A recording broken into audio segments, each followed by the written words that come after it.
Selamat mungkin sore siang di Pak. sana ya. Ya, Ya, selamat siang Pak Widodo. Selamat siang ya. Bapak Ibu Siang, sekalian. Pak. Saya senang sekali bisa ketemu lagi dan menurut kalian semua nggak kapok. Jadi saya senang mengikuti hari ini. Dan tadi pagi di sana bersama dengan Aldi, Gas, Esa, sama Mas Puguh, Bapak Ibu sekalian sudah sempat main-main dengan menggunakan Stata. Kira betul itu ya? Belum. Jadi pengenalan sepertinya tadi. Oke. Kalau begitu kenalnya apa tadi? Kalau menurut pengamatan saya mungkin Sintap. Mungkin Bapak Ibu sekalian yang mengikuti bisa menyampaikan. Tadi sudah, kalau di kelas kami Prof Gindo tadi udah record generate ya, artinya udah mulai coba fungsi generate. Kemudian yang terakhir itu mencoba ke instalasi Z-Antro, kemudian komen Z-Antro Alhamdulillah. Lancar ya? Saya sih berhasil. Wah, baguslah ada yang berhasil. Jangan putus asa yang belum berhasil. Saya kasih tahu kalau kalian pakai lebih mentok lagi. Jadi kalau agak mandek gitu, sekali pakai instalasi Z-Antro belum mulus gitu, jangan putus asa. Coba tanya asisten atau tanya teman, dan kalau udah diinstalasi itu lebih mudah. Kalau pakai softwarenya WHO itu, wah, gitu. Saya udah tunjukkan kemarin kan, aman itu, cuma pakai itu. Sementara kalau pakai Z-Antro itu nggak ada 10 baris gitu. Ya, ada yang lain tadi. Terima kasih ya, Bu. Siapa tadi itu? Bu Rofi. Bu Rofi, terima kasih Bu Rofi ya. Terima kasih Bu Rofi. Nah, ini saya percaya Bu Rofi ini akan membawa maslahat buat orang-orang di lingkungan, terutama anak-anak kita generasi berikut, karena lebih ahli. Ada lagi pengalaman yang lain mengenal data atau mengenal bahan yang baru ini?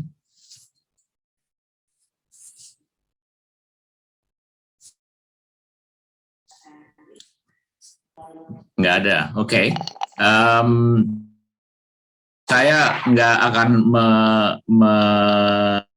semua sudah mulus, sudah lancar, dan sudah me-recode, men-generate, mulai main-main dengan datanya. Tetap kita punya kesempatan untuk melakukan itu semua ya, dan kalian semua punya ya, minta pada asistennya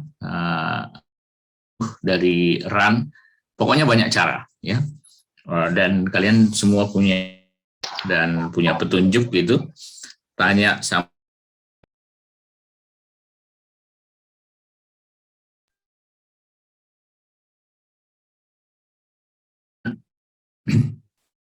kita semua jadi pembelajar yang saling menolong gitu. Jadi kalaupun tidak ketemu saya lagi, kalian bisa lain belajar untuk menganalisa dan menyampaikan kalian kepada dunia ilmiah maupun kepada pemerintah yang kerjanya membuat kebijakan. Saya mau melanjutkan ke bahan hari ini, tetapi sebelumnya akan mengulang sedikit yang kemarin menyegarkan dan menyamakan pemahaman kita.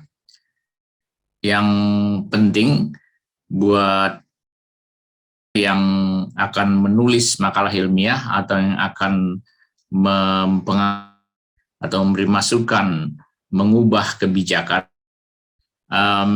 menurut saya penting sekali buat kita menemukan, menyampaikan dengan jelas.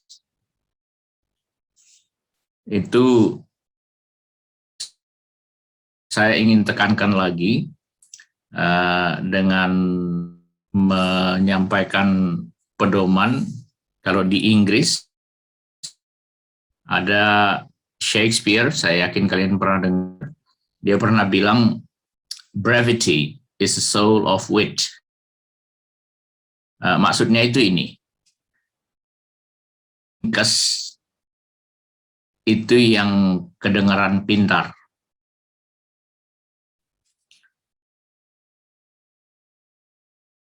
Artinya juga orang yang kebanyakan ngomong sering ketahuan omong kosong. So brevity is the soul of wit. Tapi saya bilang clarity is the soul. Jadi kalau jelas temuan kita, masukan kita jadi berpengaruh. Kalau nggak jelas, kemana-mana gitu, multifaktorial, 12 faktor gitu, itu nggak akan berpengaruh, karena bupati itu cuma 5 tahun, kalau semua mau diurusin, Jokowi itu paling 10 tahun, kalau nggak selesai-selesai. Saya beri contoh kemarin, saya bilang Indonesia membenahi ketimpangan antar daerah, kalau nggak ribu. Ya, sayangnya memang ratusan ribu. Tapi itu memaksa pemerintah untuk membenahi. Seperti kata Jokowi, tahun depan kita reformasi sektor kesehatan, rumah sakit di daerah timur, di Indonesia Tengah, itu diperbanyak, ICU-nya, intensive care units, diperbanyak. Clarity is force.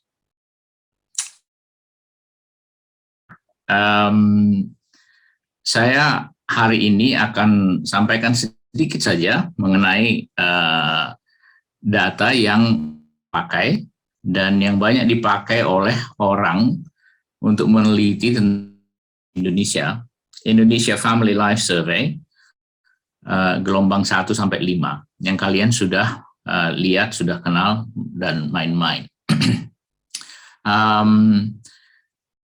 Ada alasan lain kenapa saya memilih data ini. Salah satu alasan negatifnya dapat data Riskesdas, jadi ya saya pakai data yang ada. Soalnya nggak ada yang ngajar kalian, percayalah berbulan-bulan kalian.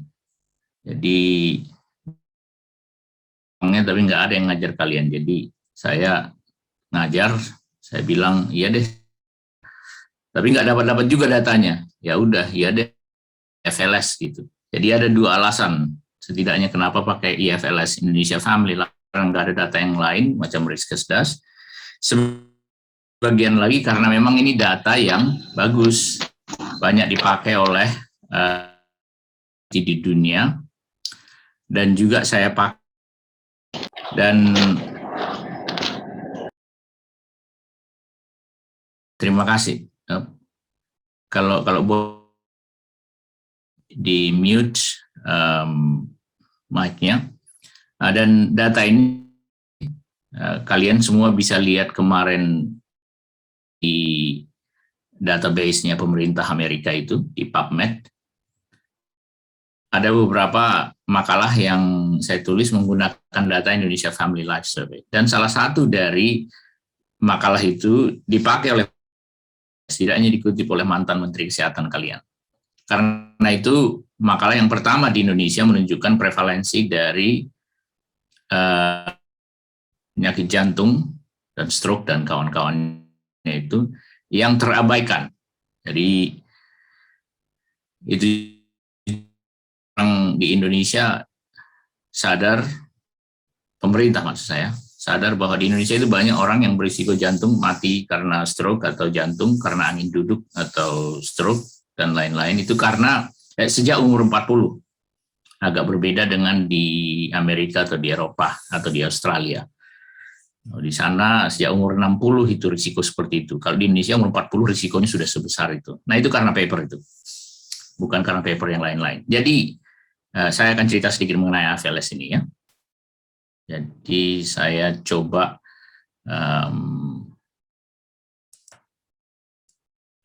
tunjukkan layar saya.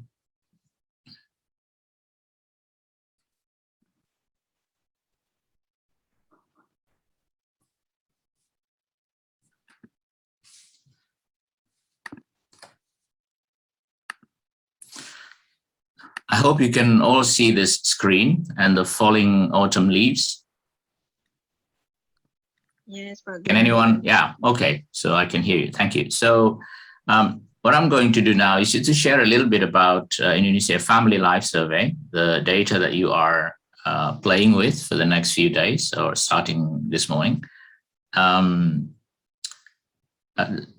promise you, even if you are not a researcher at the university or Poltekkes, so even if you are someone working for the government in Dinas Kesehatan, for instance, this is useful for you. This is one of the best sources for understanding Indonesia. And moreover, if you want to create a common understanding about Indonesia with your colleagues, not only across Indonesia, but also beyond, with donor organizations, for instance, it's a lot more credible if you use this kind of data, internationally widely respected. So that's the reason why I'm preparing you for this. There are a number of things that I want to talk about in this somewhat brief overviews, including some special features of Indonesia Family Life Survey and the new stuff in the last wave, Indonesia Family Life Survey, the 5th wave. I'm not going to talk about how to get it because I assume you all have got it. I just want to mention that I work with lots and lots of longitudinal surveys around the world, in Britain, in Europe, in America, in Uganda. You can all check my site. So in fact, actually, let me just share that again in case you missed that bit.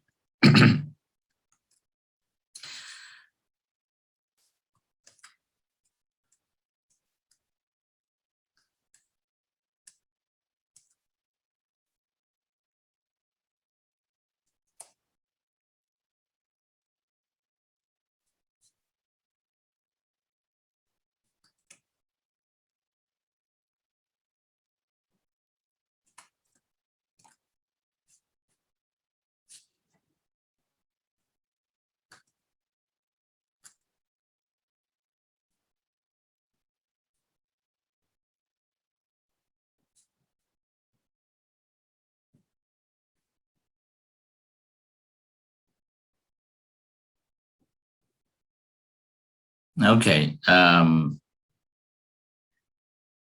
saya bisa minta tolong sama panitia supaya chat saya itu bisa ke semua orang. Sekarang ini chat saya itu hanya bisa ke panitia.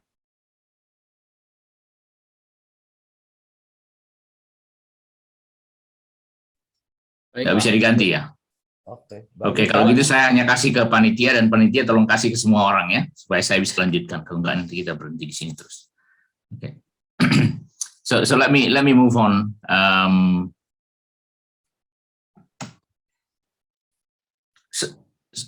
So hopefully you will get a chance to see evidence of this, that many longitudinal surveys are available around the world, and I'm familiar with them. And I can tell you, therefore, that this Indonesia Family Life Survey, 1993 to 2015, is one of the best in the world. It's almost incomparable. And how do I know that? Because I work with them and write papers with them. And so that's how I know. I actually write papers with all of these longitudinal surveys. And that's the reason why I can say that it's one of the best in the world. I'll show you also later that EFLS has mistakes. And I promise you, that's not only the problem with IFLS. It's also the problem with other longitudinal surveys. And I promise you, I also correct them. So don't, and there's nothing dramatic about it. You and I are humans, believe it or not. People in Uganda, in America, in Europe, and in Britain are also humans. So people make mistakes. So we correct it. So I corrected IFLS over the years. I do not have a chance to correct Riskersdas because I don't have the data, but I believe Indonesians believe that they are more correct than many other people in the world, but I do not know. So Riskersdas may be all correct, but IFLS is not. So, but I still encourage you to use it. It's still one of the best in the world, yeah? I'm not going to compare it with Riskersdas because I have very few experience with Riskersdas. And the last bit is it's largely underused by Indonesians. How do I know that? Well, you can look at IFLS papers and you can look at how many Indonesians publish there and how many Koreans publish there, for instance. So that's what it means by it's largely underused by Indonesians. But it is, if it is used like I use it or other colleagues use it, it's influential. One of the things that I use it for, I studied mental health in Indonesia. That's back in 2014. I'll tell you a little bit about this paper.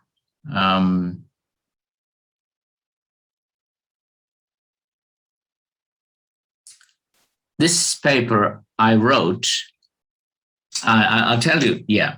I wrote this paper because I was upset with the World Bank. So if you have a chance to download this paper, it's available for free. You can get it from the very top line. Can you see SocSciMed, Social Science and Medicine? Yeah, of course. Yeah. Okay. So if you go there and you just type in DOI on your Google or Mozilla Firefox or your Opera or whatever browser you use, and if you type this, you can get hold of this paper. And this paper is available for free. If not, then ask Panitia or your assistant. You'll get a hold of it. And this paper I wrote when I was upset with the World Bank.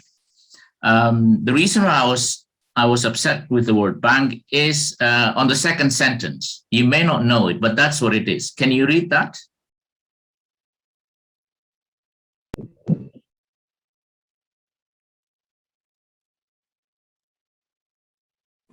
So let me read the first two sentences. Yeah. Studies in developing countries have generally showed an inverse relationship between poverty and mental health. Yeah.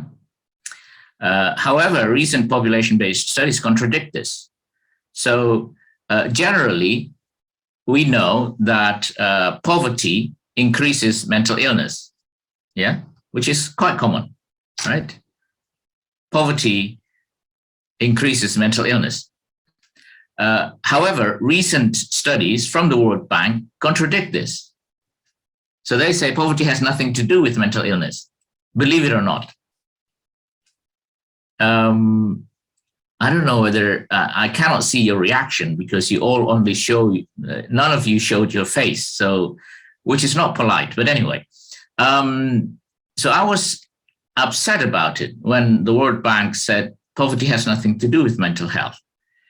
And so I have an option either to go to Washington and hold a placard and say, no, poverty has something to do with mental health, or poor people tend to have poor mental health. I can go on demonstration, or as a scientist, I write papers to really check the data, whether indeed poverty has nothing to do with mental health.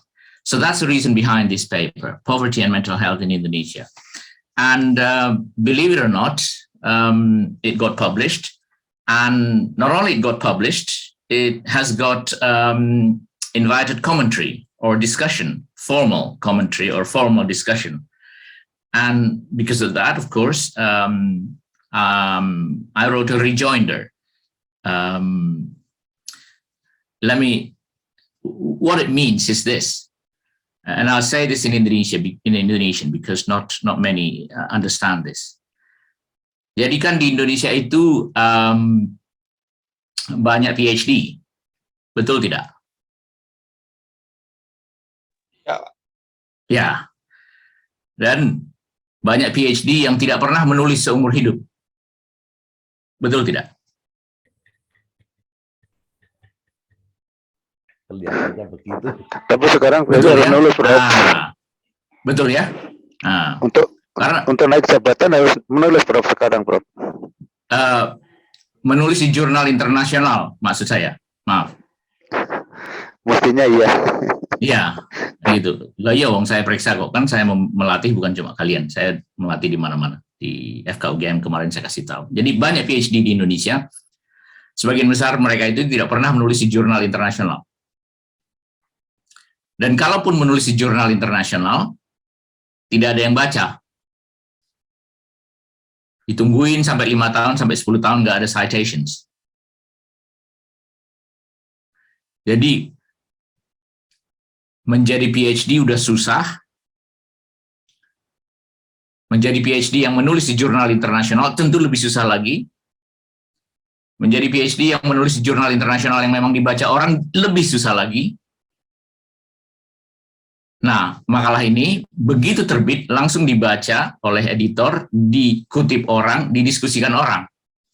Dan karena itu saya diminta untuk menulis lagi, bahasa Inggrisnya rejoinder. Jadi tanggapan formal. Hanya beberapa jurnal yang seperti itu. Mungkin kalian nggak pernah ketemu orang yang seperti itu.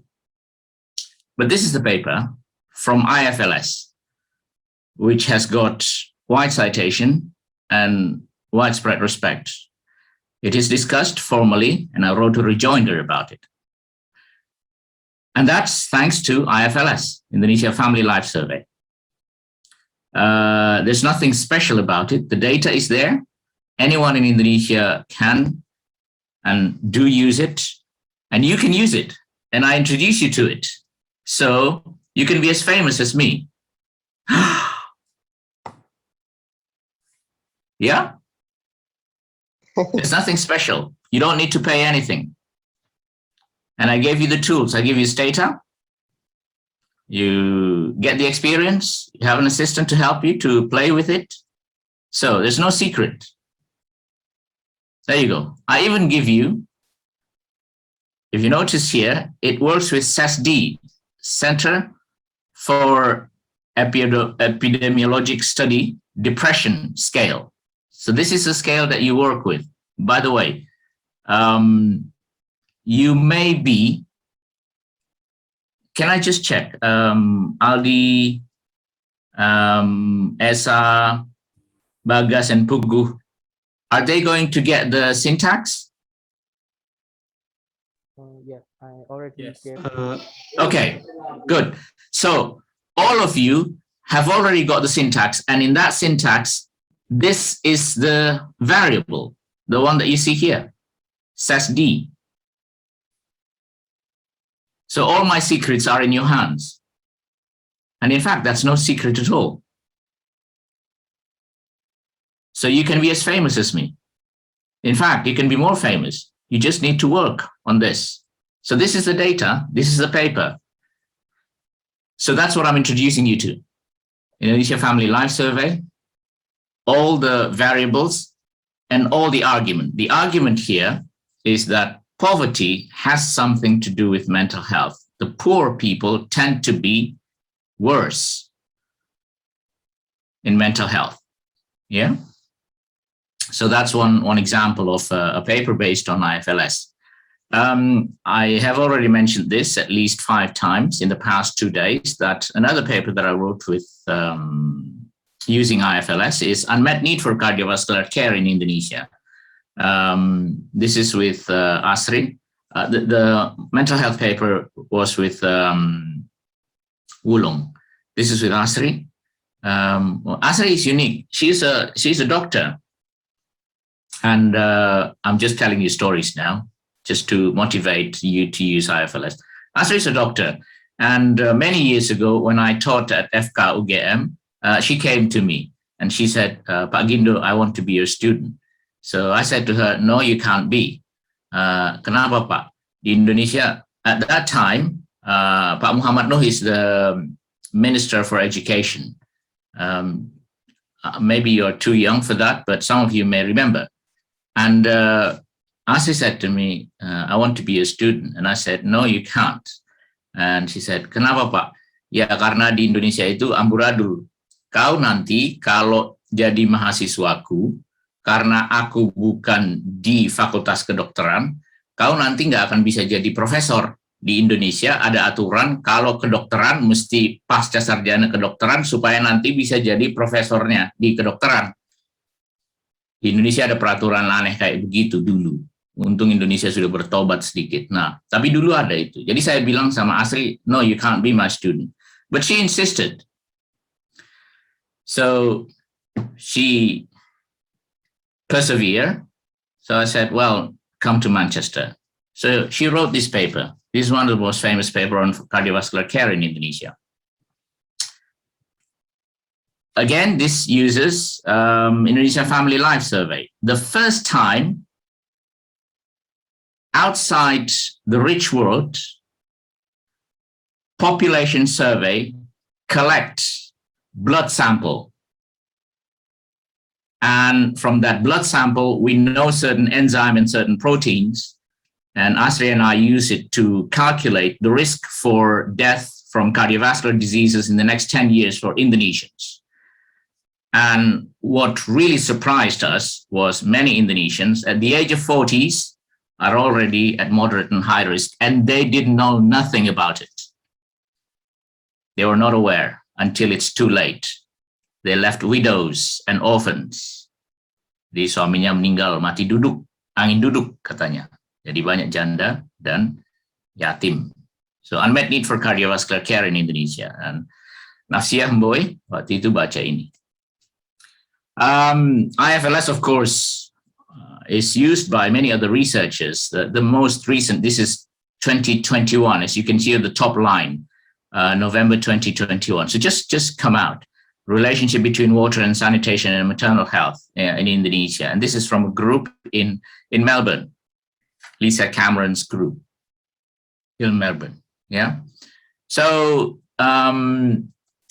what I'm trying to say to you is this is the data that many leading researchers around the world use to understand Indonesia. And I promise you, if you are going to discuss with international donors based on evidence, and your evidence is not based on IFLS, maybe you do not get a hearing, unlike me. Yeah. When I had an argument, when I disagree with the World Bank, I use this data and it get published. And it even got formal discussion and rejoinder. It's well respected. So that's the reason why I use IFLS. By the way, I have no financial ties with IFLS. Yeah. I mentioned earlier that, of course, IFLS is not perfect.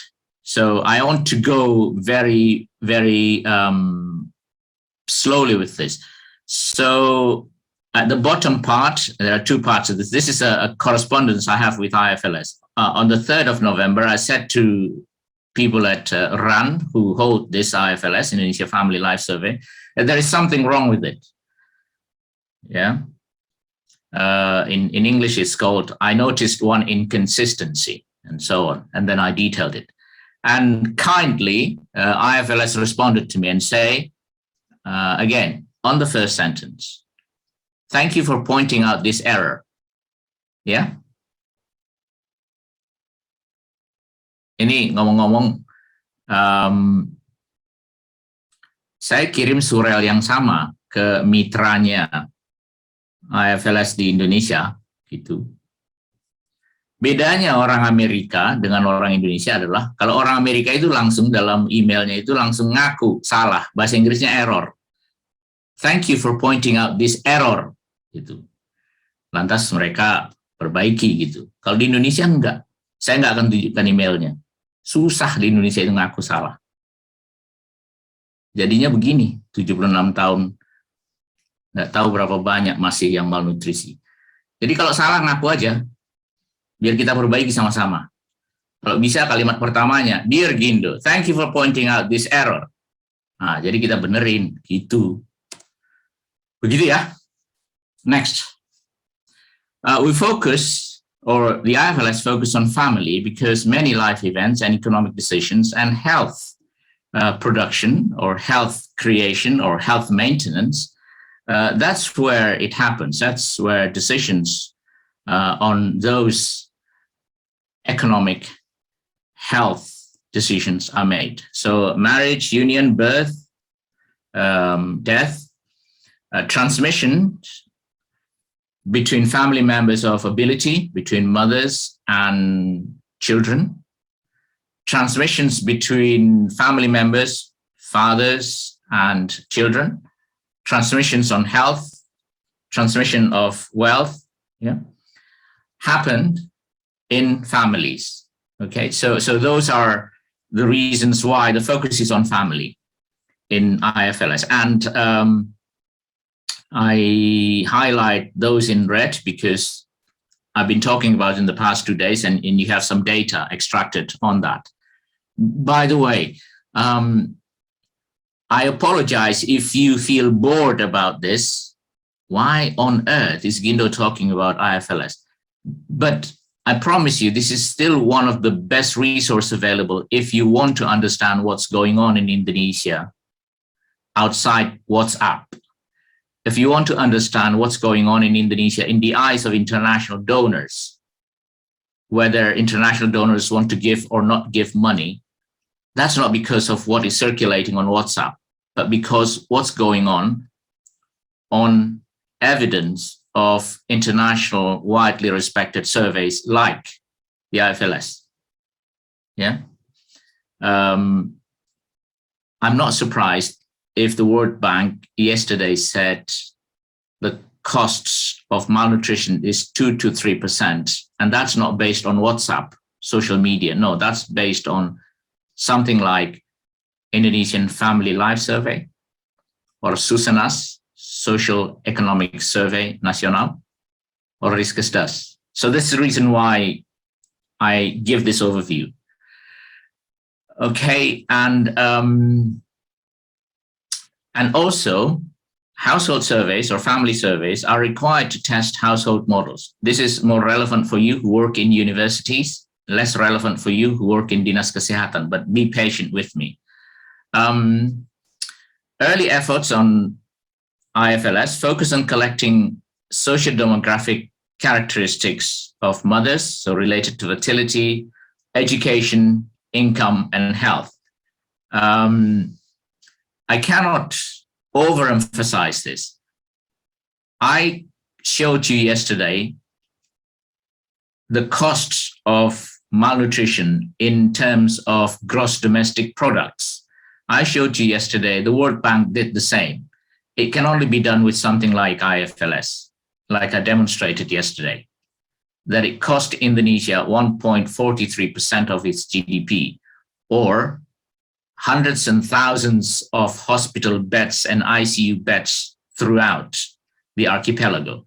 And that can only be done credibly, that can only be estimated credibly with Indonesia Family Life Survey, not with the other survey that you have in mind.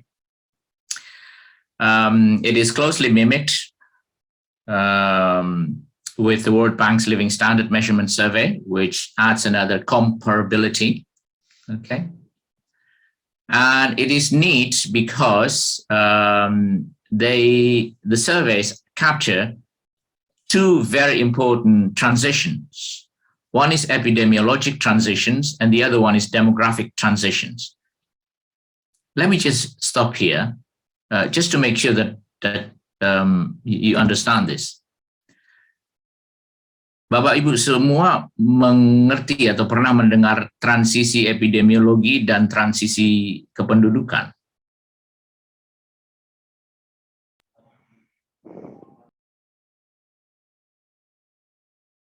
Pernah mendengar transisi kependudukan atau transisi epidemiologi? Iya, Prof. Iya. Ya, Prof. Iya, iya. Iya. Apa itu misalnya transisi kependudukan? Ini bukan tes, cuma terjadi apa ya? perubahan apa itu? Ya, pola penduduk yang usia lanjut makin banyak karena keberhasilan bidang ekonomi. Iya. Kalau transisi epidemiologi yang lain. Nah, terima kasih Pak. Yang lain. Pergeseran penyakit dari infeksi ke penyakit tidak menular. Tolong sekali lagi Bu yang kencang. Transisi atau pergeseran penyakit dari infeksi dan malnutrisi ke penyakit tidak menular. Transisi epidemiologi. Iya. Ada yang lebih yang bisa menyampaikannya dengan cara lain yang terakhir itu? Transisi epidemiologi. Gini Bro, satu prevalensi penyakit tidak menular degeneratif makin meningkat. Di sisi lain penyakit menular tetap banyak. Kemudian terima kasih Bapak Ibu sekalian. Ya, jadi betul itu semuanya. Kalau saya bilangnya karena bapak saya tukang beca, jadi supaya bapak saya itu ngerti, ibu saya mbok bakul. Mbok bakul itu kalau di Siantar namanya perengge-rengge, jualan tomat dan cabai. Supaya orang tua saya mengerti dan teman-temannya mengerti, transisi epidemiologi itu bilang sekarang jauh lebih banyak orang yang mati bukan karena mencret waktu anak-anak, tapi karena jantung dan penyakit tidak menular lain. Gitu. Jadi yang meninggal itu kebanyakan karena penyakit bukan menular. Ya, itu transisi epidemiologi. Di Indonesia, percaya atau tidak, walaupun kalian mengerjakannya itu urusannya anak-anak, gitu ya, infeksi dan lain-lain, ya, lepas dari COVID, gitu, ya, jauh lebih banyak yang meninggal karena penyakit tidak menular, bukan karena penyakit menular. Sebelum meninggal itu, celakanya, makan ongkos itu. Kalau sakit jantung, gitu, kalau sakit kanker gitu, nggak bisa pakai Oralit. Mahal ongkosnya. Udah gitu meninggal pula. Ya. Jadi udah lama nih banyak ongkosnya, meninggal.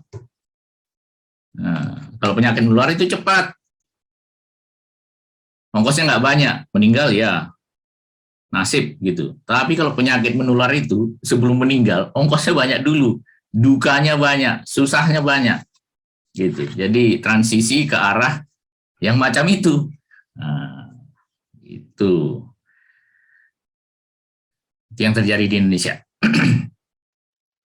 So the family is changing, and if you really want to know how much is the change and how difficult and how costly, there is no other source.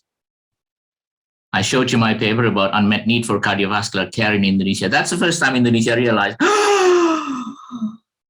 40 umur kita udah mesti hati-hati karena kita bisa mati duduk. And that can only come, well, at least the paper is there from IFLS, not from something else. So we have other changes as well in age of marriage, change in education, change in household formation, and so on. But for you and for me, I think the most interesting is epidemiologic transitions. And it is well documented over 20 years. So it is also good because it has always been informed by theoretical models.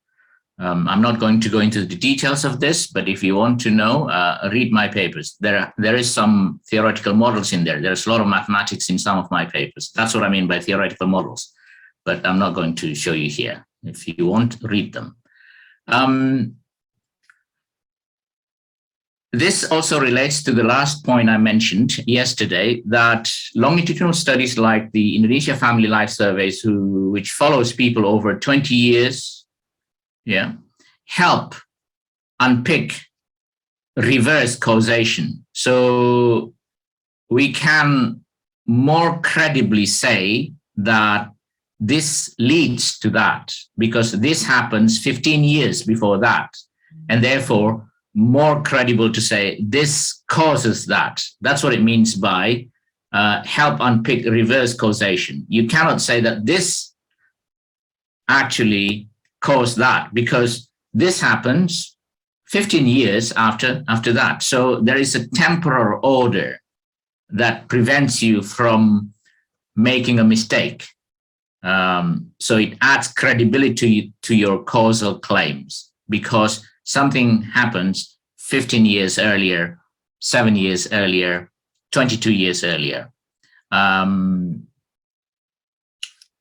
the preparation of this talk and the talk yesterday, I said that very briefly, although I didn't show you the result of the estimation, that in Indonesia, if someone gives birth to a baby with weight less than 2.5 kilograms, it is likely that that baby will grow up 8 years later, becoming stunted or underweight or wasted. Yeah. So I showed it in Indonesia. I didn't show it here, but I show it somewhere else. That indeed, if someone was born with weight below 2.5 kilograms, the higher probability there is, therefore, for that baby to grow up as a child malnourished, stunted or underweight or wasted. And that can only be shown because we have observations when they were born and when they were 8 years later or a few years later. Yeah. So it also enables studies of short and long-term consequences of policies and economic shocks. I showed you earlier the consequence of 20 years.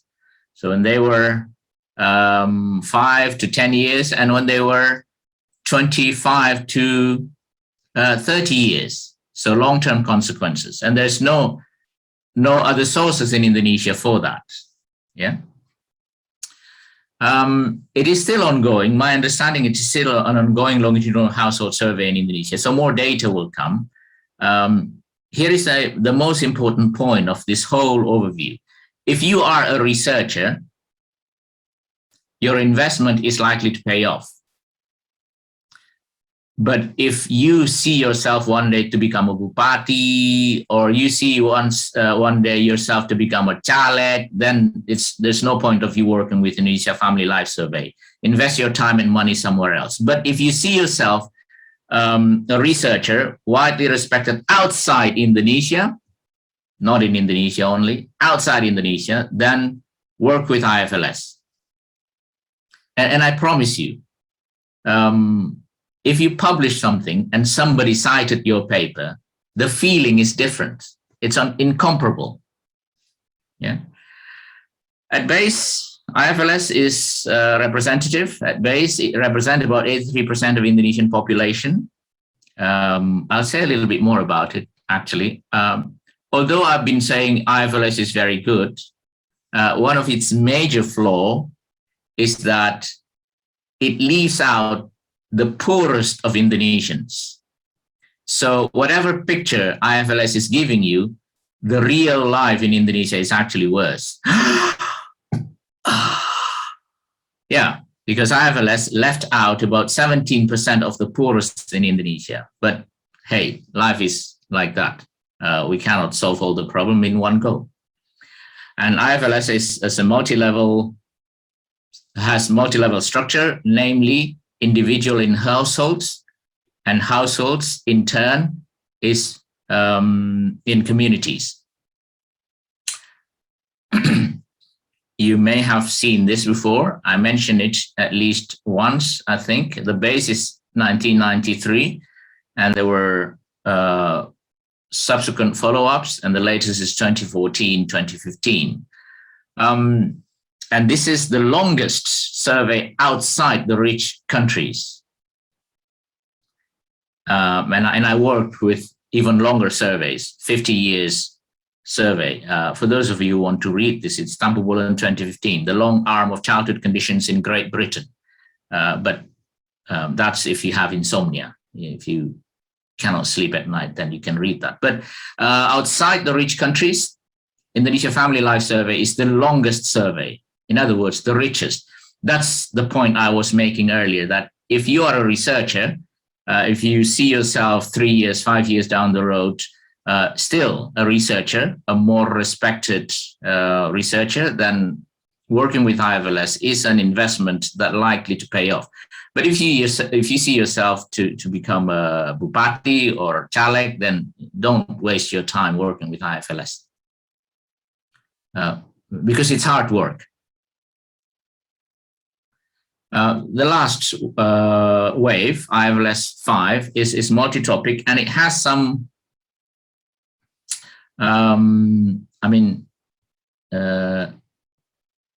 some unique topic.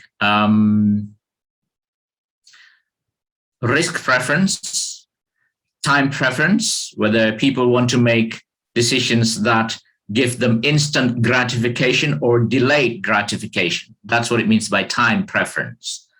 And it has lots on cognition. I have used it yesterday, you have seen it, and I believe you all have got hold of the data, so you can test it, you can play with the same data. And it also have a topic on subjective living standard, and I have a paper on that, on vignette. And its information on cognition is one of the best outside the rich countries. How do I know this? Because I advise government on cognition. So I know Indonesia has episodic memory. Indonesia Family Life Survey has episodic memory. It has mental intactness. I use this in America and in Britain to calculate the prevalence of dementia in the population. So that's why I advise the government on policy research unit on older people and frailty. So this is the kind of materials that is available in IFLS, believe it or not. And I believe that no Indonesians have made use of this. In IFLS, there are some unique topics. The one I want to highlight is blood biomarkers. It has, as I mentioned earlier, we draw blood from participants and we get some enzyme, proteins, lipids there. Okay. Here is how I trained kader in Kepanjen. I mentioned yesterday Kepanjen, Malang, Kabupaten Malang. I trained them to draw blood. And that's me right in the middle. That's not for IFLS, that's for my own project in Malang. On using technology to help people manage cardiovascular death in Kabupaten Malang. It got an innovation award from the government. So the next still on IFLS, yeah.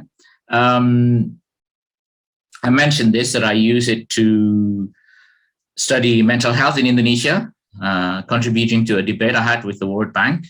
And on biomarkers, especially, there are blood biomarkers that are non-blood biomarkers.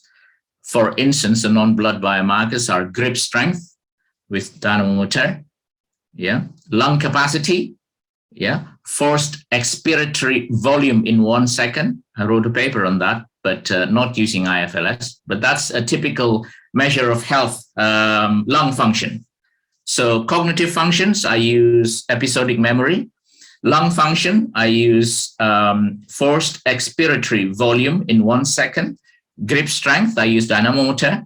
There are blood pressure and so on and so forth. And that's non-blood based biomarkers. I do not want to impress you. I do not need to. I just want to tell you how rich IFLS is. So if you're not using it, then you are wasting the richness of Indonesia. But that's quite typical of Indonesia. Indonesia tend to waste their richness, including sumber daya alam, for instance. But anyway, this is IFLS. It's rich. Make use of it if you want to be a well-respected researcher, not Bupati or Caleg. The biomarkers, another set is blood-based biomarkers. Yeah, there are hemoglobin levels, high sensitivity C-reactive protein, glycosylated glucose, yeah, HbA1c, a measure of diabetes, and so on. Okay. Last, IFLS is also unique because it collects data on the communities or the neighborhoods. How many puskesmas is there, how many schools are there, and so on. There is some information also about the conduct of communities, gotong royong, and so on. I used to work on the effect of social capital on health. So social capital is the resources available within communities or neighborhoods, and how does that help or hinder the achievement of health of people, residents in that neighborhood. That's something that I wrote in the past, and IFLS Community Survey is ideal for that. Okay, I think I will stop here to show you how much and how rich the information is available to you.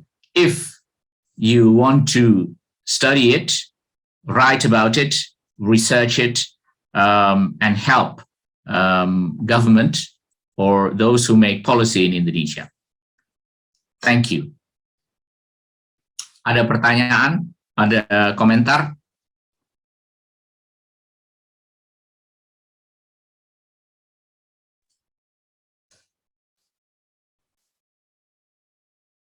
Pak Tampu, mohon izin Pak, mengapa data Riskesdas tidak di itu Pak masuk ke jurnal-jurnal internasional Pak? Apakah nih? Jadi kami menanyakan, kita kan punya data Riskesdas ya Pak ya? Punya, sampean punya? Ya, bukan, Kemenkes. Oh, Kemenkes, sampean dari Kemenkes? Saya dari Politeknik Pak. Sampean punya nggak datanya itu? Nggak punya. Nggak punya? Nggak. Ya tanya mereka, jangan tanya saya. Iya, itu kenapa kok enggak? Ya, tanya mereka Pak, tanya mereka, jangan tanya saya. Iya, terima kasih Pak. Sama-sama. Lah kalau saya nggak tahu jawabannya, kenapa saya jawab? Kalian ada narasumber dari Kementerian Kesehatan? Sudah lewat kemarin, Pak. Sudah lewat? Tanya ke sana nggak itu? Ini baru teringat sekarang. Iya, Indonesia itu biasa gitu. Sudah mati 150.000 orang baru teringat untuk membenahi fasilitas kesehatan dan ICU di daerah. Waktu saya bilang bulan Desember itu, saya terus terang dimarahin satu fakultas saya. Saya bilang kalian mesti membenahi fasilitas kesehatan di daerah, di Dayak sana, saya bilang. Dimarahi saya sama satu fakultas. Udah 150.000 kemudian orang mati, baru kalian kerjakan. Sama itu Pak, jangan tanya saya, tanyanya Kementerian Kesehatan itu. Kemarin kan ada. Saya nggak mau jawab itu. Mohon izin, Prof. masuk. Monggo. Terkait dengan pertanyaan tadi, saya adalah dosen di Poltekkes Kemenkes Yogyakarta yang kebetulan disertasinya menggunakan data Riskesdas. Alhamdulillah. Saya rasa artikel saya masuk di jurnal internasional yang Scopus, jadi mungkin menurut saya perlu kita sisir kembali dan melihat secara global tentang pendapat Bapak sebelumnya. Karena saya sendiri mengalami bahwa saya publish di Scopus gitu, Prof. Terima kasih. Yang sampai nggak setuju dengan saya itu di mana? Oh, saya setuju dengan Prof. Hanya saya menanggapi penanya sebelumnya, Prof.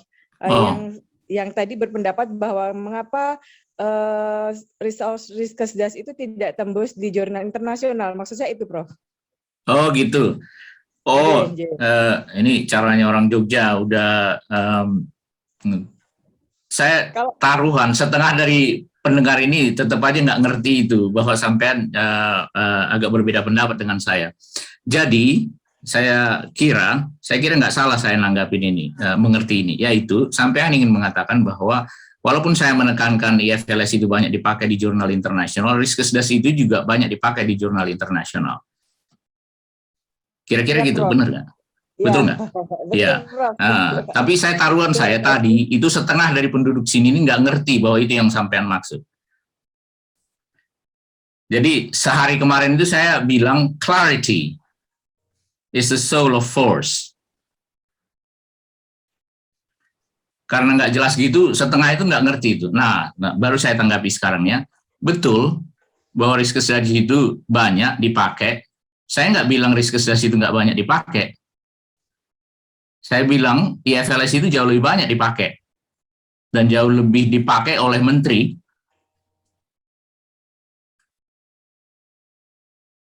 Nafsi Hambo itu, kenapa? Izin masuk, Prof. Monggo. Yeah. Mungkin salah satu faktornya adalah bahwa perizinan ketika menggunakan Riskesdas itu agak, kalau IFLS kan open access, Prof ya. Kalau Riskesdas itu melalui beberapa seleksi, sehingga sharing experience dengan teman-teman di perguruan tinggi yang lain, mereka sempat mengalami gagal proposal karena perizinan data diakses di Riskesdas itu tidak mudah begitu, Prof. Alhamdulillah. Nah, jadi kalian tahu, Bapak yang tadi nanya itu udah tahu jawabannya ya? Ya, Pak. Prof. Nah, ini saya kasih tahu cerita sedikit ini, gitu. Tapi sebelum saya cerita, jadi apa yang disampaikan oleh Ibu tadi itu menjawab pertanyaan Bapak yang tadi. Nah, jadi maksudnya ada izin-izin yang membuat banyak orang tidak berhasil mendapat data Riskesdas itu, betul nggak? Saya nggak salah tafsir ini ya, betul kan? Prof, laras. Betul ya, itu. Sementara kalau IFLS itu nggak ada pakai izin, gitu. Siapa aja boleh gitu, ya. Jadi itu jawabannya, Pak. Jangan tanya saya, tanyanya Ibu yang dari Kementerian dari Poltekkes Kementerian Kesehatan, gitu, ya. Nah ini saya cerita. Saya di Inggris ini bikin bersama kawan-kawan. Di Inggris ada yang namanya UK Data Archive. Kalian bisa Google itu, atau kalau ada Mozilla Firefox yang lain. Data Archive. Itu beberapa belas tahun lalu. Itu membuka semua data ke semua orang yang punya email berbuntut ac.uk. Gitu. Kalian kan semua punya email. Kebanyakan kalian pakai Gmail gitu. Tapi kalian kan mestinya punya email unan.ac.id, betul nggak? Ya? Betul. Iya, betul. Ya. Betul, Pak. ui.ac.id gitu. Nah, di sini juga ada kayak begitu. Ya. Manchester.ac.uk gitu.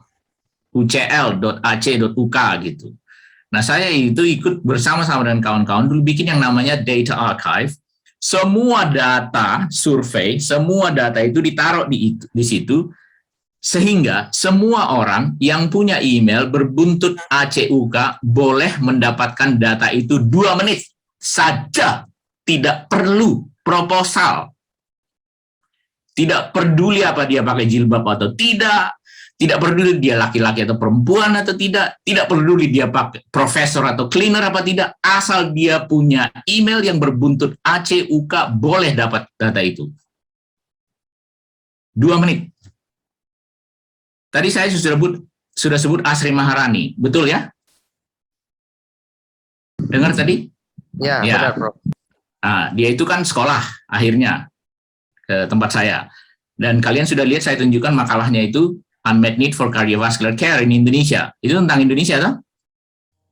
Nah, terus sesudah dia selesai, saya tanya, sampean mau kemana? Oh, saya masih mau di sini, Pak. Ngapain? Saya mau meneliti seperti Bapak. Oke, tapi saya sehari-hari kan meneliti tentang Inggris dan Amerika, gitu kan? Karena saya dibayar memang oleh pemerintah Inggris dan Amerika untuk menasihati mereka. Gitu. Jadi saya bilang, kalau gitu, kau mesti meneliti tentang Inggris dan Amerika. Oh, saya dengan senang hati, Pak. Nah, kau pergi ke Data Archive, ya, dalam 2 menit si Asri itu mendapat data genetik, blood biomarkers, ukuran tinggi berat badan, kognisi orang Amerika dan orang Inggris dalam 2 menit. Dan kalau kalian lihat di database saya itu, paper yang ditulis Asri Maharani itu tentang Indonesia atau tentang Amerika atau tentang Eropa? Coba lihat itu. Bukan tentang Indonesia. 2 menit dia bisa. Dia nggak ditanya pakai jilbab atau tidak, laki-laki atau perempuan atau tidak, lulusan Inggris atau tidak, lulusan Malang atau tidak. Nggak ditanya. Kagak ditanya. Nggak ada itu KTP, proposal, nggak ada.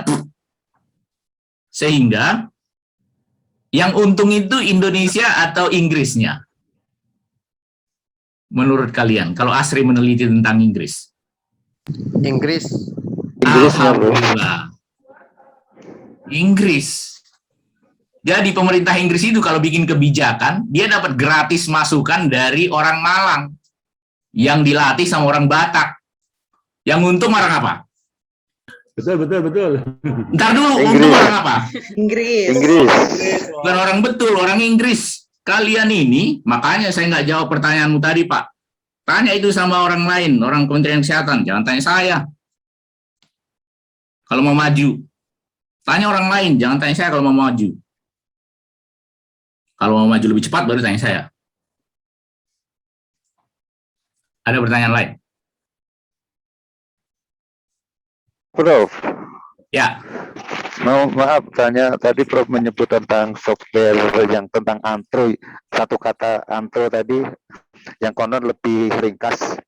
Mohon penjelasan itu karena kami di Indonesia. Sampean kemarin kemana? Ngikutin juga, Bob. Lah itu kan saya udah tunjukkan. Kalau yang dari WHO itu 2 halaman. Kalau yang dari Antro itu yang nggak ada 10 baris. Itu lebih ringkas nggak? Sampai orang Jawa bukan? Ringkas itu lebih pendek gitu kan? Ya. Iya. Maksudnya gini, apa kita dapat bisa mendapatkan software yang Pro punya gitu? Karena sudah kita yang tadi Ibu yang tadi jawab pertama sekali yang sudah bikin recode, sudah bikin generate dan sudah menginstall Z Antro. Tolong bantuin Bapak ini, Mbak. Oh, siap. Iya, dengar baik-baik. Kau sambil minum kopi gitu loh. Ini apa kalian panitia kasih kopi itu udah kurang tidur. Saya aja. Yang berikut. Ada lagi pertanyaan? Bapak yang tadi. Monggo. Terkait pemilihan data survei. Mungkin sedikit, saya pernah menggunakan data DHS ya, Demographic Survey. Bagus. Itu untuk tesis saya. Bagus. Kemudian kalau misalnya menurut Prof, apakah itu juga bisa dijadikan digunakan gitu untuk data analisis seperti itu? Oh, sangat bagus sekali. Ya, dan itu juga mudah sih dapetinnya, nggak sulit. Iya, nggak ruwet. Kalau Indonesia itu masih mau mudeng-mudeng, mutak-mutak proposal demi proposal, silakan. Kau maju aja nanti, tulis pakai DHS gitu, terus ngelamar ke luar negeri. Ngapain? Suruh nunggu-nunggu bertahun-tahun, datanya nggak dapat, kau nggak maju-maju, nggak nulis-nulis. Iya, jadi waktu itu kami juga pernah mau penelitian. Iya, aku tahu itu. Aku tahu, nggak usah curhat. Nggak dikasih, Prof. Nggak usah curhat, nasib kalian itu. Jadi kalian tahu kenapa Indonesia itu nggak maju-maju dan siapa yang membuat kalian itu semua jadi telak. Bertobat kalian. Satu lagi, terkait penggunaan data survei juga. Mungkin kan di IFLS tuh ada outcome seperti tadi ya, ada tentang jantung, stroke dan lain sebagainya. Cuman kan karena usia si responden itu belum sampai di tahap penyakit tersebut, kita bisa nggak ukur lewat biomarkernya misalnya untuk penyakit tersebut seperti itu? Udah.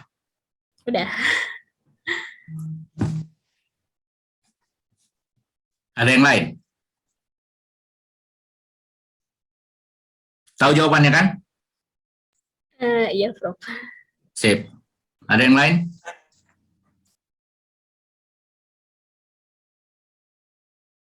Mumpung saya di sini. Mau sama orang lain, ini nggak akan dapat jawaban yang terus terang.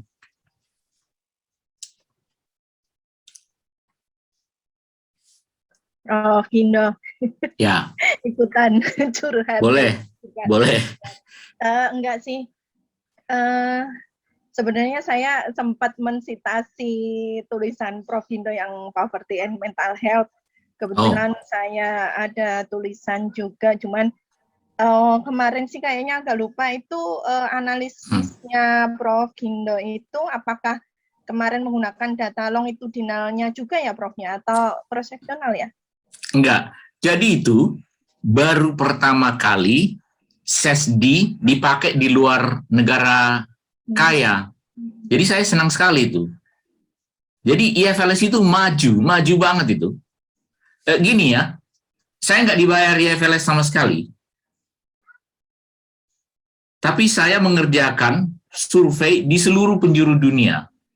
Kalian bisa lihat, saya nulis tentang Amerika, tentang Eropa, gitu ya. Dan IFLS itu unik. Bagus. Itu unik bagus. Di Indonesia itu banyak unik yang amburadul ya. Tapi itu IFLS itu unik bagus. Jadi pertama sekali dia keluar dengan SESD di luar dunia, di luar negara maju, itu SESD itu di IFLS. Nah, SESD itu standar di dunia, gitu. Nah, kalian lihat paper saya yang membandingkan Amerika dengan Inggris, kan itu pakai SESD, gitu. Jadi saya senang sekali, begitu saya dapat IFLS itu, pertama kali dia mengukur pakai SESD, itu nggak susah terbitnya. Di jurnal itu langsung boom, gitu. Karena apa? Karena pakai instrumen yang internationally comparable, international standards, itu. Jadi itu nggak susah menerbitkan makalah itu sama sekali. Dan seperti tadi saya bilang, makalah itu sangat berpengaruh karena kemudian didiskusikan orang. Dan saya nulis satu paper lagi yang judulnya cuma rejoinder gitu. Karena itu pertama sekali ada SESD. Dan itu berarti untuk menjawab pertanyaanmu, tidak ada longitudinal karena baru pertama kali. Nah sekarang itu udah boleh longitudinal karena udah 2 kali itu. Jadi itu peluang buat orang yang mau meneliti. Karena memang belum ada yang tahu di Indonesia itu apa betul bahwa depresi itu konstan, depresi itu turun, depresi itu naik berdasarkan usia atau tidak, gitu ya.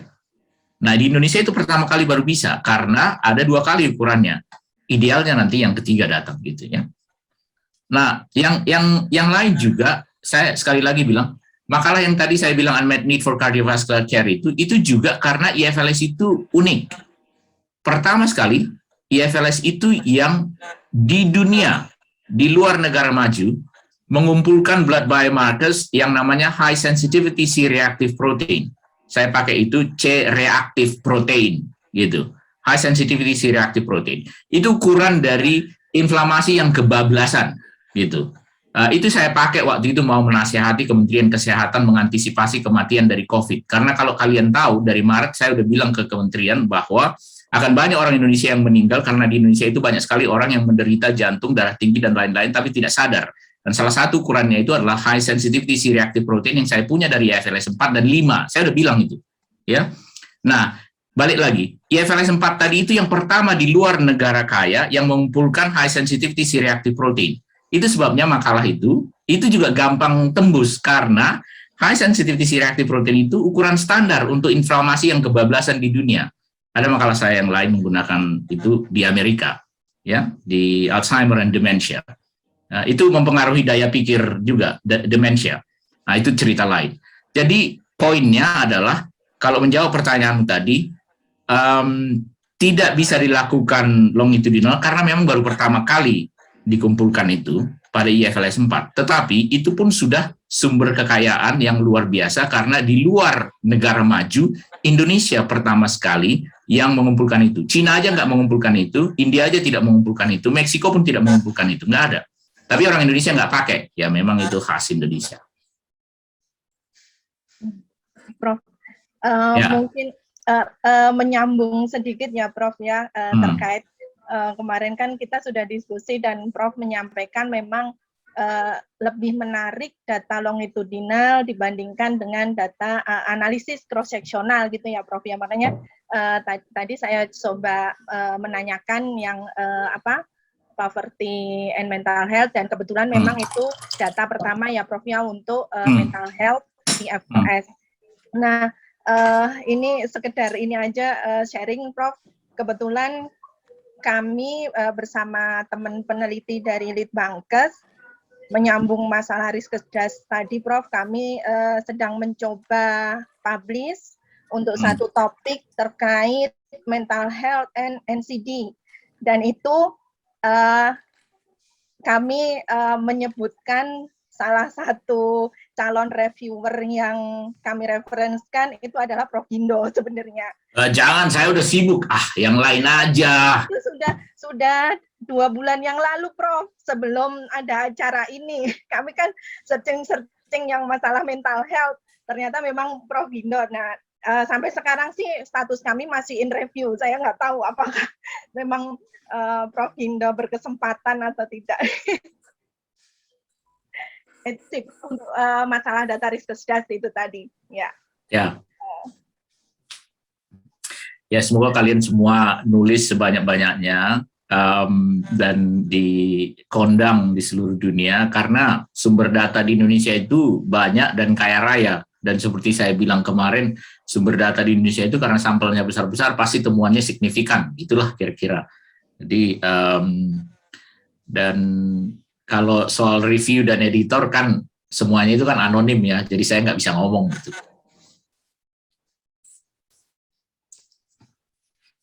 But I wish you all the best. Dan saya kalau bisa ya seperti ini ya, melatih macam begini ya, semoga kalian dapat ilmu, dan para asisten itu semua sudah dapat petunjuk dari saya untuk membantu kalian. Ya, itu ada Mbak Kadek Tresna Adi. Halo Prof. Monggo.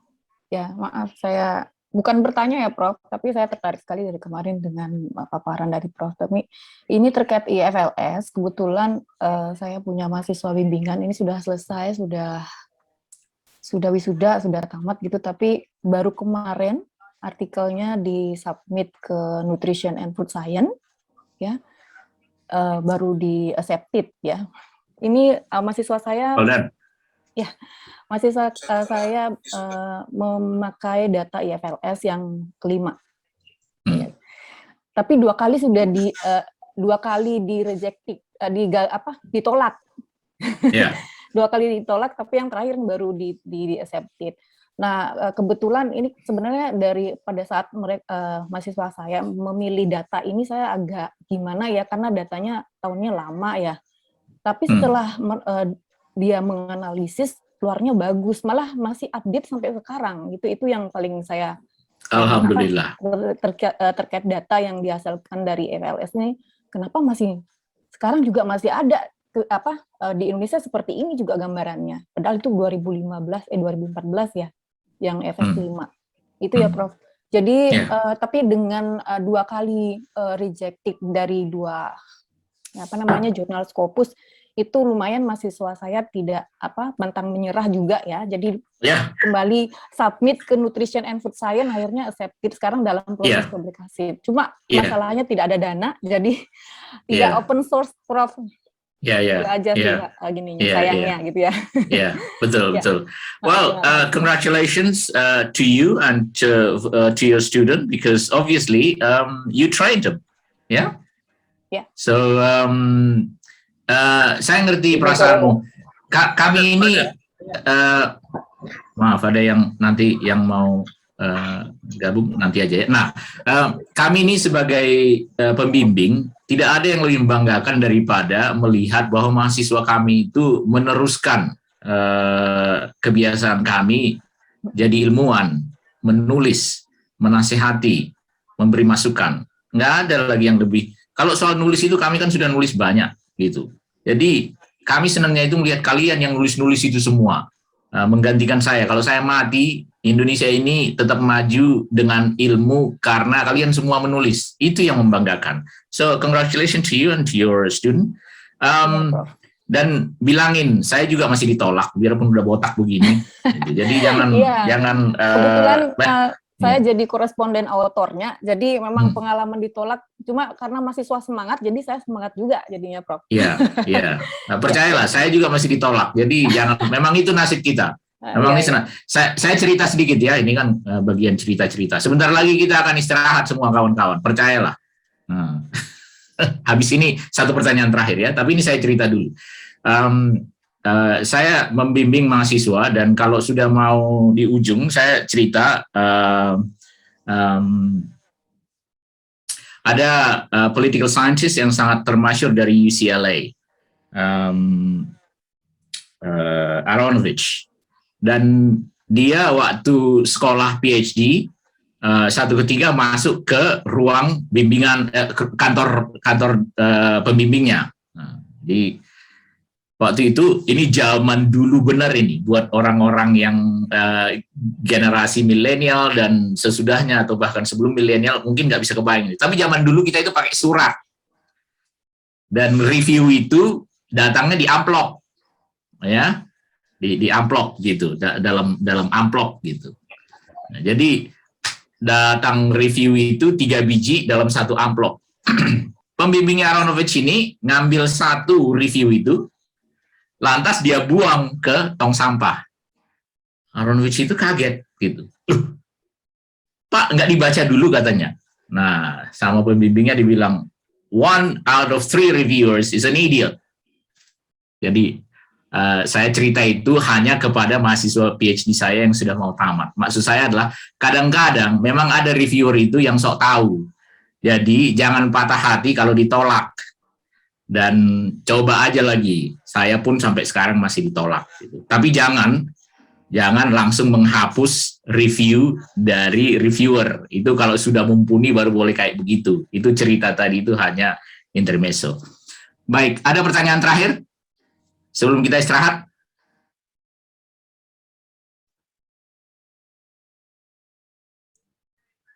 Prof? Ya, monggo. Saya Ibnu Fajar dari Poltekkes Malang, Prof. Monggo. Ya, tadi Prof menyampaikan hasil penelitian di Kabupaten Malang ya, Prof ya. Bahwa pernah di Kabupaten Malang ya. Betul. Nah, ini kami ingin tindak lanjut, Prof. Kebetulan kami kan di Poltekkes Malang. Jadi kampusnya berdekatan dengan Kabupaten Malang lah. Jadi sejauh ini apa yang menjadi faktor utama, Prof, untuk di Kabupaten Malang, Prof? Kajian-kajian yang telah dilakukan oleh Prof, kemudian yang akan kami padukan dari perguruan tinggi, kemudian dengan government dan dari swasta. Supaya nanti pada saat kami melakukan action-nya itu memang sesuai dengan apa yang dilakukan oleh Prof. Makasih, Prof. Dan mungkin Prof nanti sewaktu-waktu kami undang, Prof. Oh, nggak usah diundang, saya tiap tahun ke sana. Ini makalahnya. Pas Prof itu ke Malang, kami mencoba untuk mengundang ke kampus kami, Prof. Makasih, Prof. Dengan izin, Prof. Iya, monggo. Nah, itu saya masukkan di chat makalah kami di Journal of American Medical Association. Itu saya cerita sedikit dan ada satu lagi.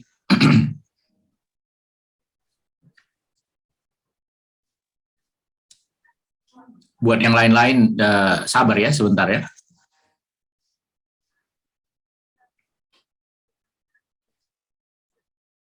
Supaya kalian lihat sendiri.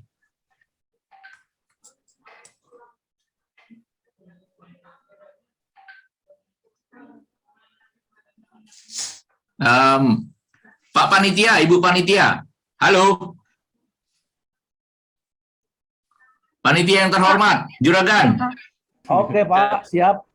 Ya Pak. Bagaimana caranya supaya chat ini saya bisa ke semua orang, bukan cuma ke sampean? Siap Pak, kami edit. Oke. Terima kasih. Sudah Pak. Sudah, alhamdulillah.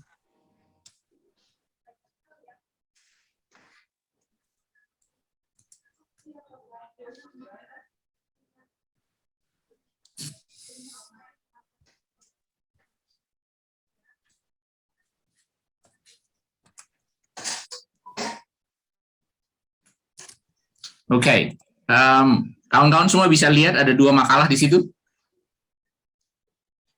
Ya, betul, Prof. Ya, satu itu di Journal of American Medical Association Cardiology, satu itu di Health Policy and Planning. Ya, jadi waktu itu kami ini saya nggak mau cerita panjang lebar. Pak Ibnu itu ke UB aja, Universitas Brawijaya, ke Fakultas Kedokterannya, atau ke Mas Jarwo, Sujarwoto. Saya sering menulis dengan Mas Jarwo.